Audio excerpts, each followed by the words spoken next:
সোহরাওয়ার্দী উদ্যানে শুরু হয়েছে অমর একুশে বইমেলা ২০২৫। মাসব্যাপী এ বইমেলার আয়োজনের জন্য বছর জুড়ে অপেক্ষায় থাকেন পাঠক, লেখক ও প্রকাশক। বিগত এক দশকের মতো এবারও বইমেলা হচ্ছে বাংলা একাডেমি ও সোহরাওয়ার্দী উদ্যানের অংশ নিয়ে। বাংলা একাডেমি ও সোহরাওয়ার্দী উদ্যানের প্রাঙ্গণে প্রধান উপদেষ্টা ডক্টর মোহাম্মদ ইউনূস মাসব্যাপী দেশের বৃহত্তম অমর একুশে বইমেলা ২০২৫-এর উদ্বোধন করেছেন শনিবার ১ ফেব্রুয়ারি বিকেল ৪টায়।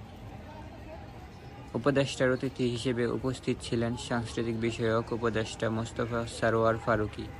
উদ্বোধনী অনুষ্ঠানে সভাপতিত্ব করেন বাংলা একাডেমির সভাপতি অধ্যাপক আবুল কাশেম ফজলুল হক। এবছরের বইমেলার প্রতিপাদ্য বিষয় জুলাই গণঅভ্যুত্থান, নতুন বাংলাদেশ নির্মাণ। তো আপনাদের সকলকেই বইমেলায় আসার জন্য আমন্ত্রণ জানানো হচ্ছে। আপনারা বইমেলায় আসবেন এবং আপনাদের প্রয়োজনীয় বইগুলো সংগ্রহ করে নিয়ে যাবেন। তো এই বলে আজকের ভিডিও শেষ করছি। আসসালামু আলাইকুম।